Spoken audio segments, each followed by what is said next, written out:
¿Cómo le va? Bienvenidas, bienvenidos. Esto es Apuntes Parlamentarios en Radio Congreso. Yo soy Kenvir Puente y le doy la bienvenida a este programa en el que, como usted sabe, tratamos de entender mejor la vida parlamentaria, comprender cómo funcionan nuestras instituciones y con eso construir una mejor ciudadanía, una ciudadanía más informada, más crítica y sobre todo más entendida de la vida política y legislativa. El día de hoy vamos a hablar sobre la participación ciudadana en el proceso legislativo. ¿Cómo pueden participar las y los ciudadanos en la actividad parlamentaria? ¿O es una actividad exclusiva para diputadas, diputados, senadores, senadoras, en el que está vetada la opinión de los legisladores? Pues parecería como que hay una riña, un conflicto irresoluble entre la representación política y la participación ciudadana. Vamos a hablar de ello y para eso tendremos como invitados a la doctora Karina Galar, académica de la UNAM, y al maestro Alfonso Cruz Ocampo, especialista también en temas legislativos. No se vaya, estamos en Apuntes Parlamentarios. Hora de praxis. Apuntes Parlamentarios.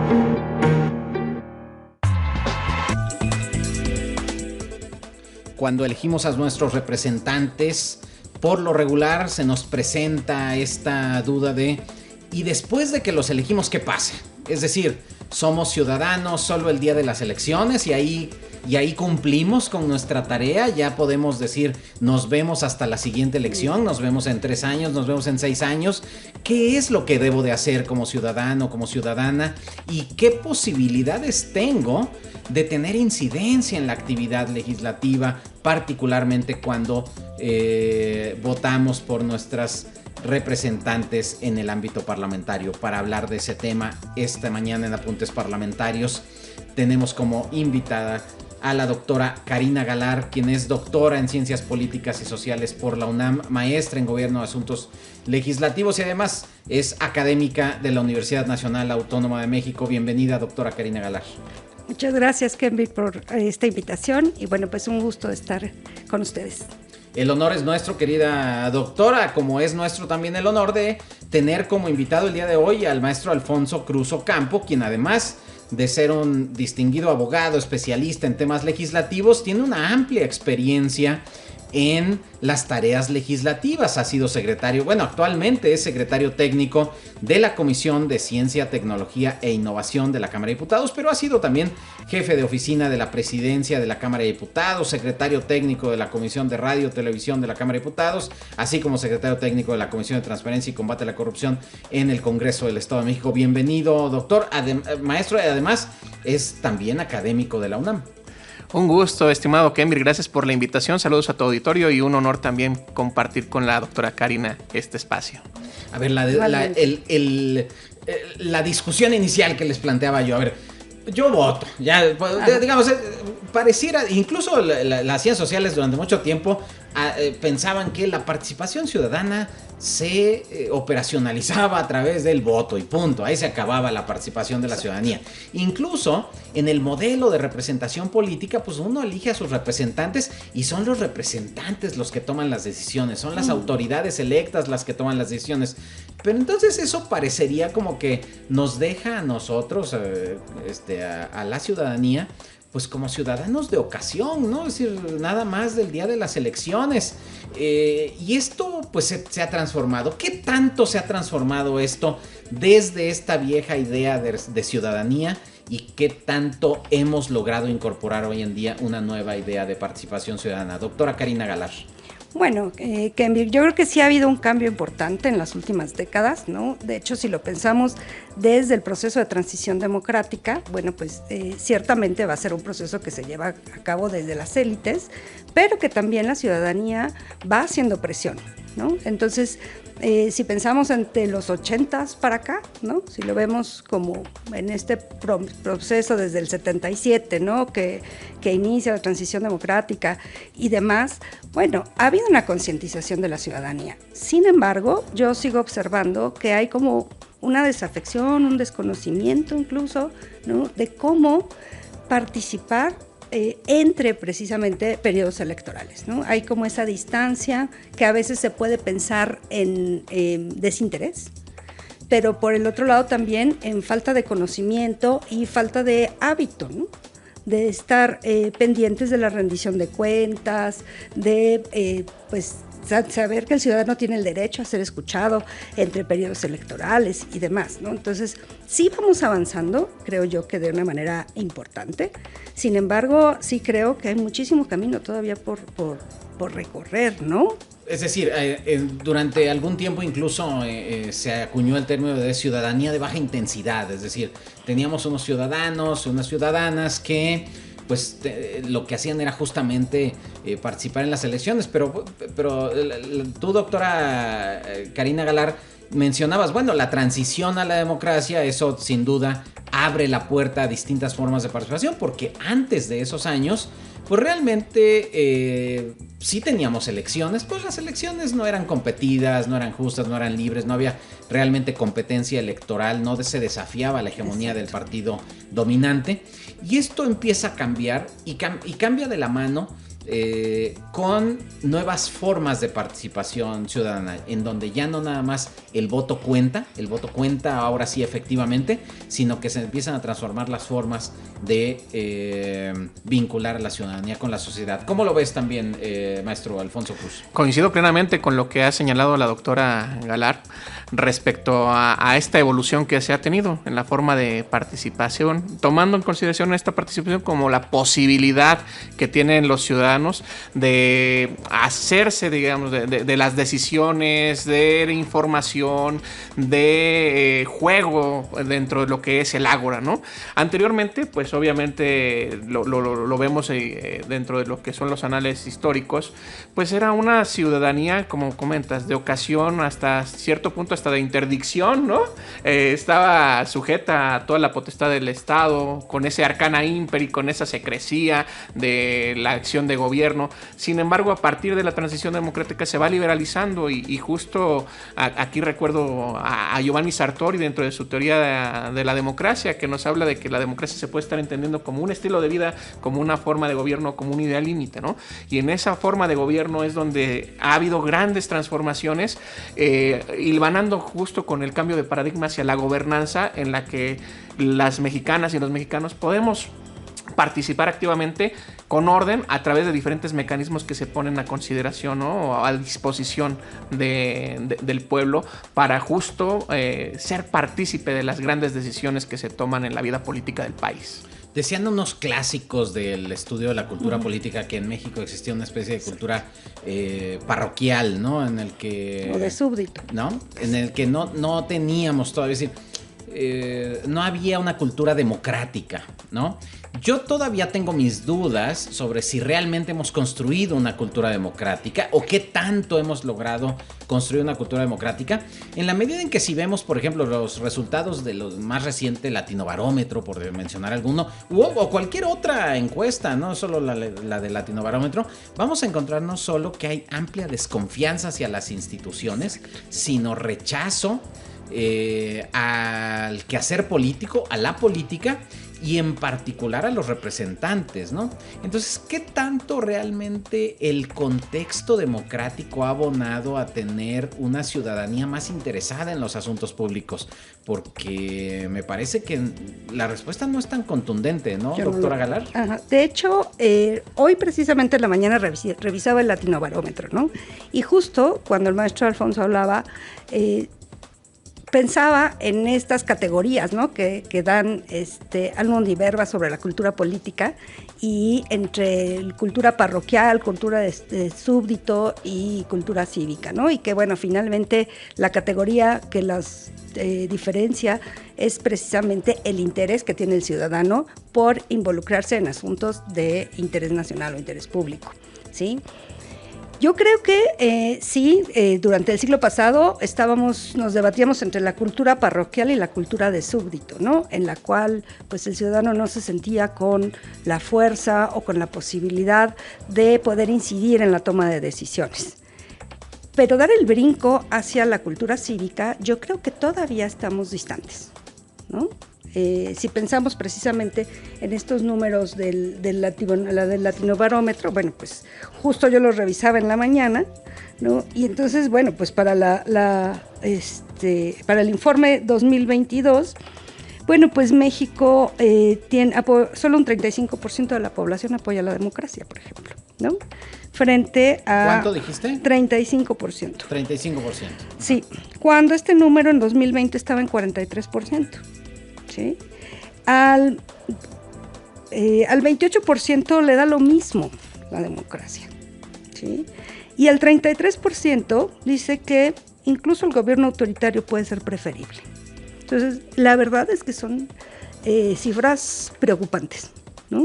Claro. De hecho, el informe empieza, ¿no?, con esta preocupación que se tiene sobre todo Latinoamérica respecto a esta situación del 35, 28 y 33% de México, pero que además está muy acorde con lo que está pasando en el resto de los países latinoamericanos. Y, por ejemplo, en Latinoamérica hay una insatisfacción hacia la democracia del 69%, ¿sí? Ahora, si lo aterrizamos a la cuestión de la participación ciudadana a través de las instituciones, que además, bueno, pues ese es la ruta, ¿no?, que se debe de tomar cuando hablamos de participación ciudadana, es decir, cómo los ciudadanos se involucran, ¿no?, en las cuestiones del Estado. Bueno, pues vemos que instituciones como el Congreso mismo, el Poder Judicial, el Poder Ejecutivo y sobre todo los partidos políticos tienen un porcentaje alto de desconfianza, ¿no? Entonces, ¿Y esto cómo? Es decir, lo que nos presentas es paradójico porque hablamos de que hay un tránsito a la democracia, ejercemos derechos que antes no ejercíamos, como la libertad de expresión, el que nuestro voto cuente, que no haya fraude electoral, que tengamos acceso a distintas fuentes de información que antes no las había, que haya órganos de comunicación del Estado mexicano como el canal del Congreso que nos permite conocer lo que está sucediendo sin la interpretación de un editorialista, etcétera. Es decir, hoy tenemos el ejercicio de nuevos derechos y sin embargo parecería que el rechazo a la democracia va en aumento. ¿A qué se deberá, maestro Alfonso Cruz? Pues varios han analizado estos temas, ¿no? Y dentro de lo que algunos coinciden es que es un proceso de institucionalización que todavía no terminamos de fraguar, ¿no? Desde la reforma, bueno, desde el proceso de 1988, como bien lo estaba señalando la doctora, con las reformas de 1990 se empieza a institucionalizar, hablando de instituciones como ese conjunto de reglas, de principios, de códigos, de actores que intervienen, ¿no?, para una estabilidad social dentro de las diferentes funciones que tiene el Estado. Este proceso justo de institucionalización democrático pues no termina de fraguar en instituciones fuertes que puedan sobrevivir a los gobiernos más adversos que se puedan estar suscitando, ¿no? ¿Por qué? Porque, pues bueno, también la lógica de los propios actores políticos es esa, ¿no? Al final, dentro de un esquema de poliarquía, pues siempre van a estar buscando imperar sus agendas, y esas agendas, al final del día, buscan ir conduciendo hacia una participación incluso a veces hasta sesgada dentro de los propios canales que las propias instituciones van generando, ¿no?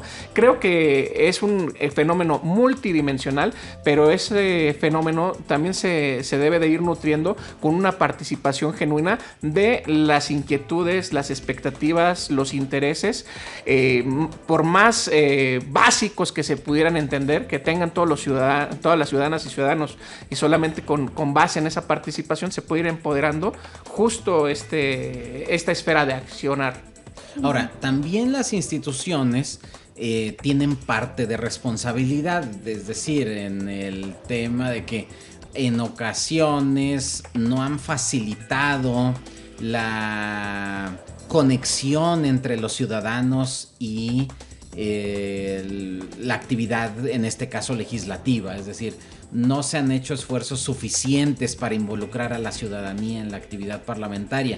Pienso, por ejemplo, en cómo la ciudadanía piensa que el tema de la creación de leyes es muy complejo, es muy técnico, es muy difícil acceder, ya no digamos acceder al espacio físico del Congreso, que de por sí lo es, sino entender el proceso legislativo. Es decir, estas etapas técnicas de presentación de una iniciativa, los debates, etcétera, no parecen algo que sea cercano a lo que sucede en la vida cotidiana. Es decir, si nosotros vemos un debate parlamentario en el Pleno, pues parece más una representación histriónica de gladiadores que se encuentran en los plenos, como en el gran circo romano, y no realmente parece una esfera deliberativa donde el ciudadano puede identificarse con lo que ahí se discute. ¿Qué tanto es así en la realidad, maestro Alfonso Cruz? Pues en la praxis podríamos partir de que el Congreso pues es la caja de resonancia de la sociedad, ¿no? Al final del día. Ahí tienen eco todas las expresiones habidas y por haber con relación a esa agenda, a esa inquietud que se busca implementar, instrumentar dentro de la sociedad. Lamentablemente, siempre el derecho va por detrás de los fenómenos sociales, ¿no? De una u otra forma. O sea, es muy difícil que el derecho prevea antes de que se estén suscitando diferentes conflictos que pues, la sociedad demanda una regulación. Sin embargo, existen los canales propicios para que incluso las ciudadanas y los ciudadanos puedan participar dentro de estas deliberaciones. El problema creo que estriba también en esa socialización de los mecanismos y también la sensibilización de la propia clase política para fomentar y potenciar la participación de las y los ciudadanos. A ver, y hay una cosa que sumaría yo a esto. Cuando se transita también a la democracia, que es el tema que nos planteaba la doctora Galar, también va de la mano de la exposición de la ciudadanía a múltiples fuentes de información, es decir, a la globalización de la comunicación, al uso de la internet, al surgimiento de las redes sociales, es decir, y de repente estamos sobreexpuestos a una gran cantidad de información, pero esa sobreexposición también nos ha llevado al punto en el que dependemos en gran medida de estas fuentes de información y a la creación de las noticias falsas o de los fake news, y que con ello nosotros empezamos a construir nuestras opiniones sobre lo público y a construir las características de nuestra cultura política, ¿no? Claro. ¿Qué tanto esto ha afectado la valoración que tenemos sobre nuestras instituciones? Pues mira, yo creo que peligrosamente, incluso el exceso de información en algún punto puede generar desafección. ¿No? ¿Por qué? Porque la gente va leyendo noticias, muchas veces son falsas, otras hay un exceso de información, y entonces la gente el ciudadano se va desanimando, ¿no? Solito. Creo que el ciudadano no ha ubicado las fuentes de información correctas y necesarias, ¿no? Y entonces hay pues una gran cantidad de ruido, ¿no? En lo que se convierten muchas veces las redes sociales, y eso, bueno, pues va decepcionando al ciudadano. Yo aquí tendría dos puntos. Uno, el maestro Cruz hablaba sobre las instituciones, ¿no? Yo creo que no hemos transicionado en materia de democracia entre las instituciones formales hacia las informales.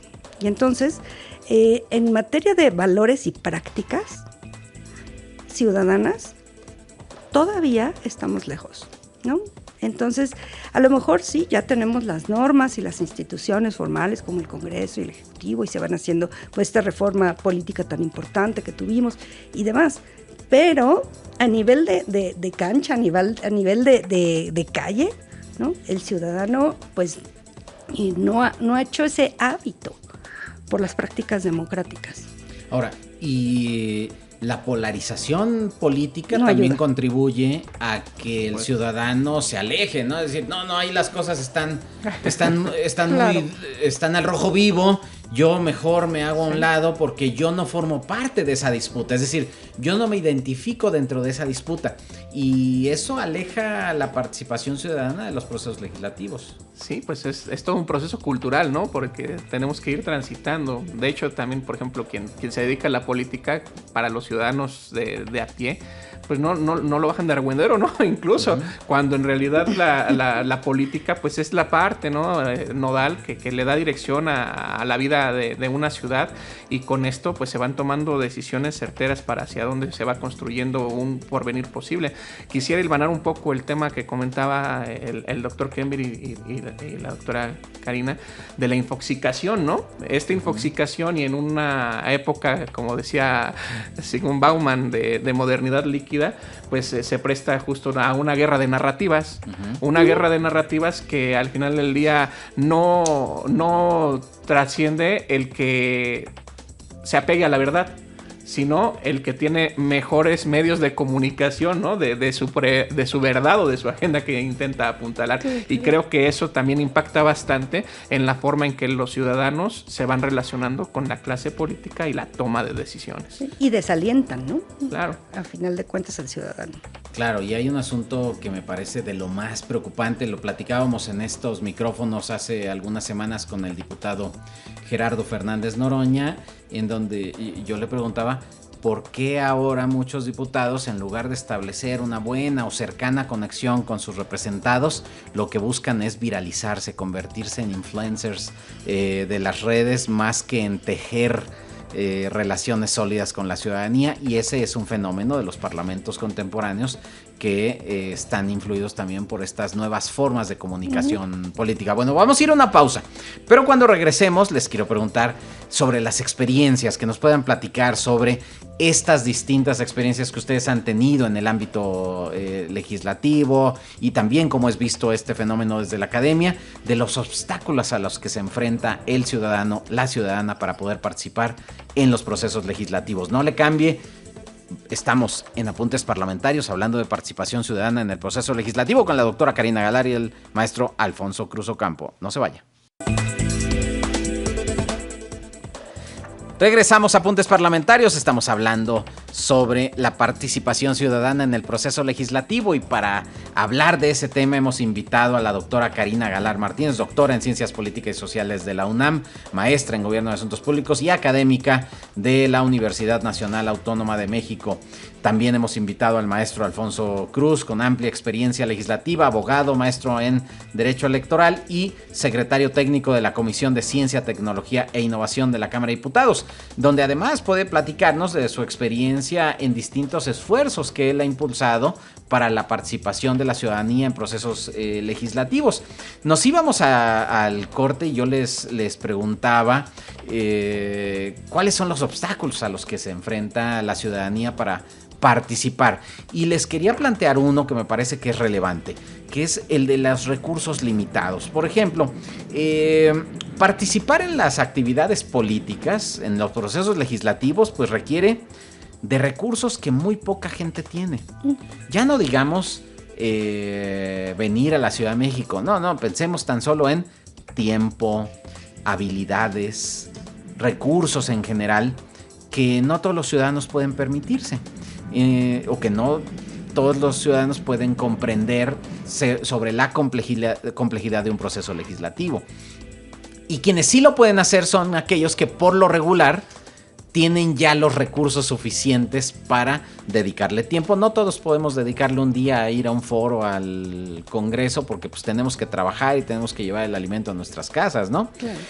No todos pueden venir a la Ciudad de México y participar. No todos pueden conocer de la complejidad de los asuntos que se están discutiendo. Es decir, parecería al final de cuentas un asunto reservado para aquellos que siempre han estado sobrerepresentados, que son los que tienen los mayores recursos. Eso, sin duda, es un obstáculo para la participación ciudadana. Por supuesto, ¿no? De hecho, pues estás refiriendo a un asunto de desigualdad que vivimos en prácticamente todos los ámbitos del país, ¿no? Yo abrí precisamente el portal ciudadano de la Cámara de Diputados pensando en, a ver, como ciudadana que no sabe de política, vamos a ver, ¿no? Y entonces, la información que viene, pues es información muy básica, ¿no? Pero, ¿qué pasa? Después me pregunté, cuando el ciudadano quiere entrar a ver un tema en específico, ¿no? Y entonces abrí el link de transparencia, ¿no? En esta mentalidad de, bueno, soy ciudadano y no sé nada de política. Bueno, cuando uno abre, por ejemplo, las sesiones, ¿no? Se da cuenta que el ciudadano común no lo va a entender, ¿no? Que además son tremendamente largas, ¿no? Para un ciudadano. No como un investigador, por ejemplo, nosotros pues las leemos y conocemos cómo manejarlo, ¿no? Estas versiones estenográficas. La Gaceta igualmente, ¿qué tanto puede ser accesible en el lenguaje, ¿no? En el conocimiento de la gente? Entonces yo creo que sí faltan mecanismos y herramientas para que el ciudadano se acerque al Congreso, ¿no? Y que pueda entender lo que hace el Congreso, que pueda tener información accesible, que ese es el punto. Ahí está la información, ¿no? Pero que realmente la pueda entender, ¿no? Y que la pueda manejar. Y tercero, que pueda tener una interacción. Porque cuando hablamos de participación ciudadana y de parlamento abierto, no solamente es una cuestión de información ¿no? para la transparencia y la rendición de cuentas, también es una cuestión de comunicación. Y eso implica una interacción con los legisladores. Y no hay posibilidades, ¿no? De manera tan fácil para poderlo hacer.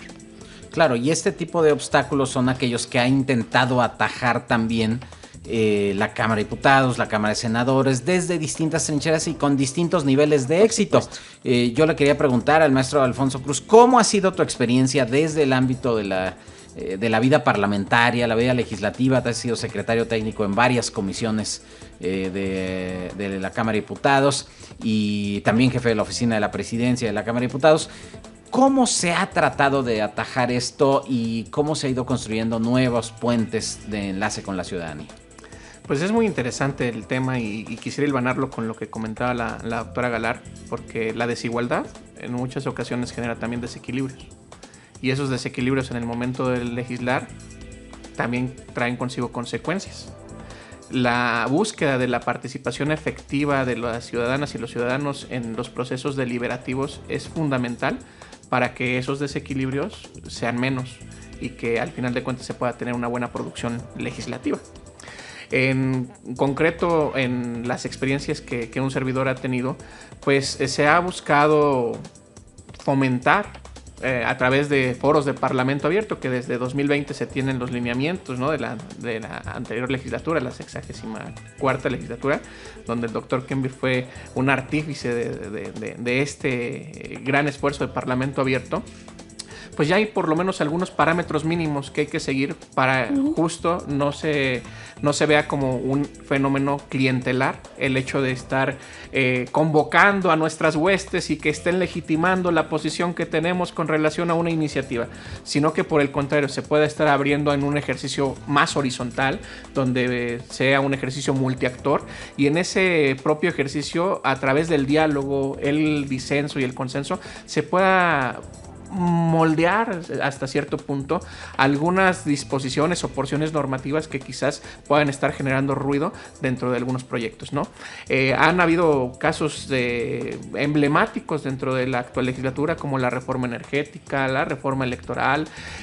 Actualmente, bueno, recientemente se tuvo también la publicación de la Ley General de Humanidades, Ciencia, Tecnología e Innovación, que ahí fue un proceso donde a nosotros nos tocó entrar de lleno. La Ley Federal de Ciberseguridad también. Han sido 2 ejercicios de Parlamento Abierto donde pues se han abierto canales digitales, canales comunicacionales para que se suscriban quienes quieran participar, quienes quieran ser escuchados, y al final del día se recojan estas experiencias, buenas prácticas o consejos para el proceso de dictaminación, que es un proceso formal mediante el cual pues se va dando luz, ¿no?, hacia esta iniciativa que se vuelve como proyecto de ley. A ver, pero ¿realmente toman en cuenta esas opiniones? Porque ese es el punto, ¿no? Es decir, claro, una cosa es abrir las puertas para que de por sí es bueno. Hay que escuchar distintas opiniones, eso es positivo. Que haya expertos, que haya gente que conozca, eso hay que reconocerlo y qué bueno que lo haya. El segundo momento, digamos, si tuviéramos distintos niveles de involucramiento de la ciudadanía, sería, ok, ahora lo que digo es tomado en cuenta. cómo es tomado en cuenta, es incorporado, no es incorporado, porque pareciera que a veces solamente se busca legitimar decisiones sí, decisiones legislativas que ya estaban tomadas en una esfera distinta y que solo buscan darle un relumbrón al proceso legislativo. ¿Es así? A juicio personal, digamos, podría compartir de que si bien existen tensiones constantes dentro de toda producción de ley, ninguna ley llega al pleno por antonomasia, ¿no? Ninguna ley llega al pleno a ser votada por casualidad. Siempre hay intereses que se contraponen en un estado democrático con sus sanas tensiones. Y justo cuando se está generando un proceso de parlamento abierto, esas tensiones llegan a ras de suelo. Esas tensiones y también presiones. ¿Para qué? Para que no se le mueva una coma a un proyecto original o, contrario sensu, para que se pueda reformular totalmente. Al final de cuentas, un parlamento abierto, pues sí es un escenario, lo vemos como incluso una suerte de laboratorio en el que se pueden estar plasmando los diferentes matices que enriquecen a esta sociedad y que aquí se necesita mucha diligencia y también mucha mesura por parte de los equipos técnicos, pero sobre todo las legisladoras y legisladores, para que esas voces sí sean efectivas dentro de lo que es ya un proyecto de dictamen. Porque si no, de lo contrario, pues solamente es estar arando en el mar, ¿no? Creo que estamos en un proceso, vuelvo a lo mismo, ¿no? Los lineamientos se tienen desde 2020.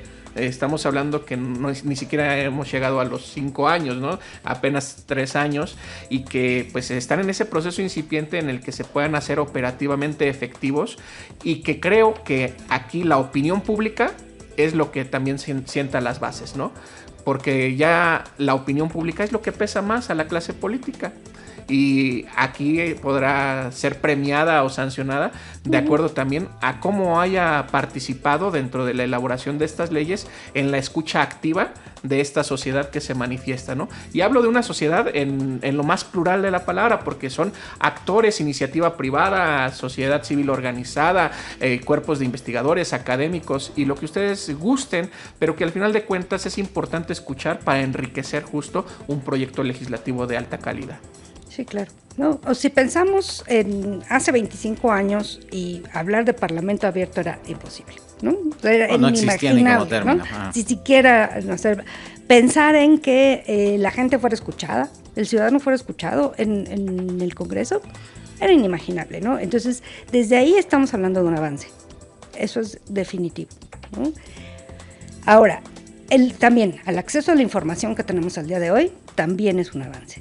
Sin embargo, sí creo que seguimos muy lejos, ¿no? O sea, están los foros, ¿no? Se cuestiona si realmente se aterrizan estas ideas, ¿no? Incluso pensaba, por ejemplo, en las propuestas sobre la Guardia Nacional de 2019, que se hicieron mesas y audiencias públicas y demás, y bueno, pues se habla de que ahí hubo una influencia de parte de la ciudadanía para pues mover un poco la propuesta, ¿no? Hacia términos civiles y demás, pero creo que todavía hay mucho trabajo que tiene que hacerse desde el Congreso para que la gente sepa que puede participar en estos foros, que haya un interés. O sea, tenemos que ampliar en la ciudadanía el concepto de participación política.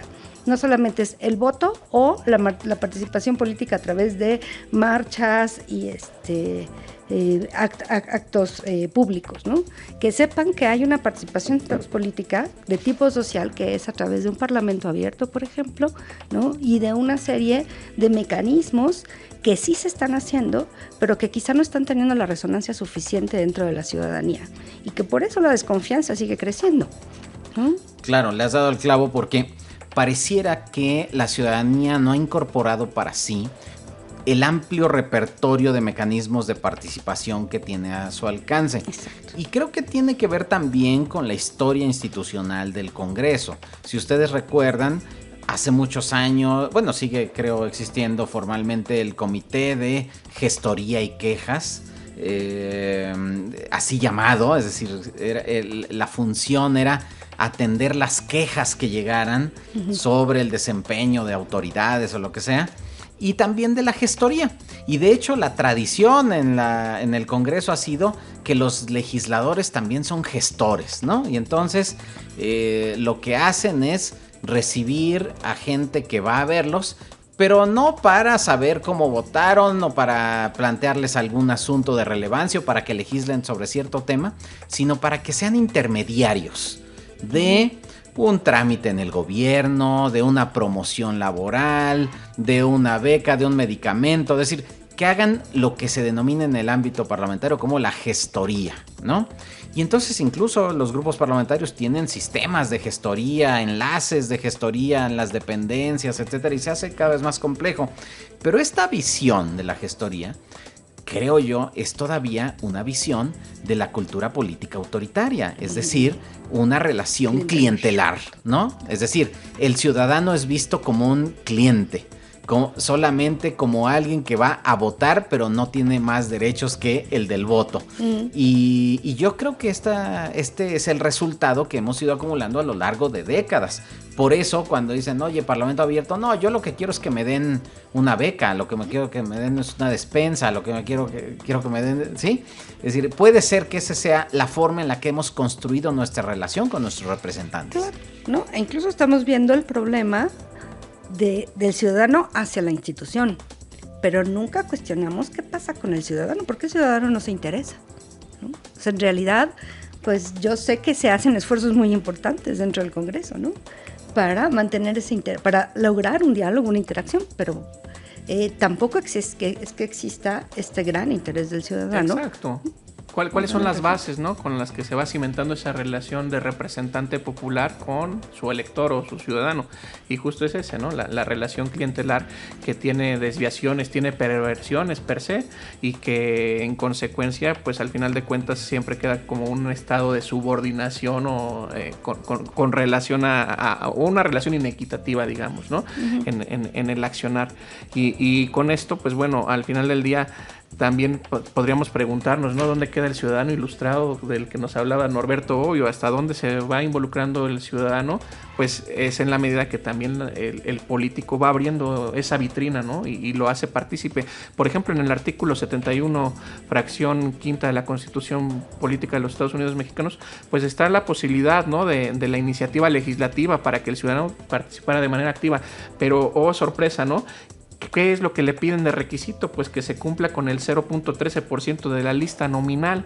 Lo que estamos hablando hoy en día, de que si estamos hablando en 2023 de 96.892.331 ciudadanos, pues estaría representando esto prácticamente de que el ciudadano tendría que juntar 1.259.603 firmas, ¿no?, aproximadamente. O sea, es un tema, claro, desproporcionado. Sí, ¿no? Porque entonces pensar en la iniciativa ciudadana, pues es prácticamente imposible, ¿no? Sí. Entonces, bueno, a lo mejor cabría la posibilidad de pensar, como por ejemplo, en los foros, ¿no? Que ya se están haciendo, u otros foros a través de las tecnologías de información, ¿no? Como ocurre, por ejemplo, en casos de Brasil o de Colombia, donde tienen estos foros virtuales en donde pues al menos se abre el espacio para las ideas, ¿no? Y las propuestas ciudadanas, porque si uno abre precisamente lo que ya señalaba, las páginas web del Congreso, bueno, si yo me preguntara, ¿y dónde pongo mis ideas?, ¿no? ¿Dónde digo lo que pienso? Claro. Bueno, pues a lo mejor va a ser a través de un correo o de ¿no? Sí. Un espacio específico donde diga, que dice ahí, señale lo que quiera decir o lo que piense, pero no hay un mecanismo institucionalizado, a lo mejor un foro virtual que pudiera servir para ello. Y sabes una cosa, doctora, doctora Karina y doctor Kenbir, que en muchas ocasiones también perdemos de vista que hasta las propias legisladoras y legisladores necesitan producción legislativa. Y están ávidos de alguna iniciativa que puedan presentar al Congreso para que puedan rendirlo en sus informes de actividades, y en muchas ocasiones como ciudadanos nos cerramos la puerta. O sea, y creo que el hecho de tener la relación directa con nuestro representante popular puede abrir una veta de oportunidades también a la par del Parlamento abierto, de presentarle alguna buena idea que se pueda estar materializando gracias a esa representación política, pero con el input que tienes, ¿no?, de ese accionar. cívico. Claro, y cuando veíamos como este devenir de las distintas formas en que ahora se puede participar, yo sigo insistiendo que existen todavía muchos obstáculos institucionales, ¿no? Es decir, como lo veíamos ya, pero también habría que reconocer los esfuerzos que se han ido haciendo, porque sin duda la forma en la que hoy interactuamos es totalmente distinta como la teníamos hace 20, 30 años.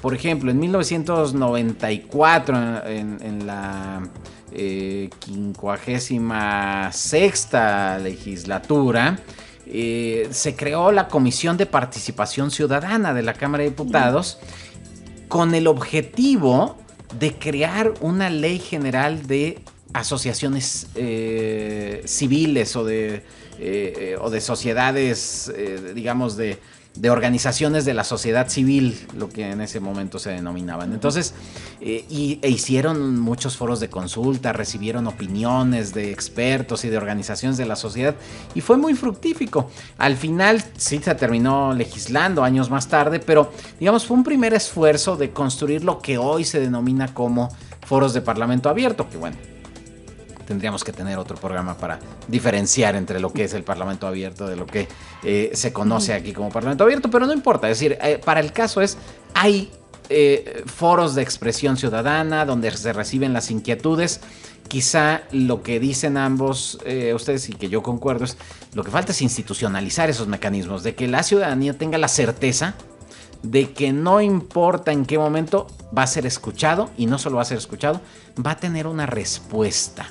Y esa respuesta no necesariamente es, sí, claro, tiene usted la razón, porque no necesariamente por ser ciudadanos tenemos la razón. Por supuesto que no. Podemos estar equivocados o podemos estar dándole prioridad a asuntos que no tendrían que ser prioritarios, pero sí tendremos el derecho a ser informados de por qué no resultan prioritarios. ¿Cuáles creen ustedes que son, antes de irnos, los principales retos a los que se enfrenta la ciudadanía y cómo podríamos sortearlos en el contexto actual? Ok. Bien, doctor Kenberg, gran pregunta. Bueno, primero es el acceso a recursos, ¿no? A recursos materiales, pero también de conocimiento, ¿no? El cómo yo formulo una idea, ¿no? Cómo la planteo. Entonces, ese es uno. Dos, creo que es el interés y el involucramiento que no está teniendo el ciudadano con lo que está pasando en su entorno. Y es más fácil abrir una red social, ¿no? Y medio informarme de lo que está pasando y opinar, ¿no? Entonces, yo creo que se debate entre el recurso, el compromiso y la confianza que necesita también del parte de las instituciones a través de mecanismos idóneos para poder participar, ¿no? Que a lo mejor no puede venir a un foro, pero sí puede plantear su opinión a través de un foro virtual, por ejemplo, ¿no? O sea, que haya esa comunicación. O sea, el problema es que hay información y no hemos alcanzado el nivel de la interacción con el ciudadano entre las con las instituciones. En definitiva, coincido plenamente con la doctora. Creo que la accesibilidad de la participación es un gran reto que se tiene que estar enfrentando, que hoy con las tecnologías de la información se podría estar eficientando para que fuera de manera más efectiva la participación y la opinión que se esté asentando. Pero también, por ejemplo, me pongo a reflexionar en estos momentos con la red X, ¿no? La red social X hoy en día. Si todos los foros, todas las opiniones que se vierten dentro de esta red tuvieran una función de instrumentalizarse dentro del Congreso, la dinámica del Congreso sería otra. Entonces creo que también es un tema de sacudirse, por un lado, la apatía, el desencanto hacia la clase política y hacia la política como un estilo de vida o como una forma de profesión, recordando ahí un tanto a Max Weber. Y en ese orden de ideas, pues tener acceso a la información puntual, oportuna, transparente, y con ello el organizarse adecuadamente para que esta voz de un ciudadano se pueda convertir en la voz de miles, pero que sí lo lleven a la operatividad, ¿no?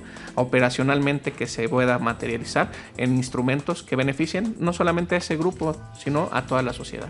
Sin duda el reto de la participación ciudadana lo tenemos todos los involucrados en la construcción de la esfera pública, tanto las instituciones legislativas como las y los ciudadanos, como los medios de comunicación, como las organizaciones de la sociedad, como las plataformas, como las redes sociales. Todos debemos de contribuir a que no haya retrocesos en nuestras libertades, en nuestros derechos, y la única forma de hacerlo es estando mejor informados y con mayor participación en las decisiones públicas. Le doy las gracias a la doctora Karina Galar y al maestro Alfonso Cruz. Doctora Karina Galar, ¿dónde la pueden seguir en sus redes? En X, ¿no? Estoy como @Karina_Galar. Muy bien, ahí la podemos seguir. Gracias por habernos acompañado. Muchas gracias, un honor y un gusto estar esta tarde con ustedes. Muchas gracias. Al maestro Alfonso Cruz. Gracias, pues con el apócope Poncho Cruz, _1 en X, en Facebook, en Instagram. Un gusto, doctor, gracias por la invitación, doctora, un honor el poder compartir espacio, y gracias al auditorio por su amable escucha. Y sobre todo gracias a usted que nos escucha y nos sigue en Apuntes Parlamentarios. Le esperamos aquí como cada miércoles y cada viernes en la transmisión de nuestro programa.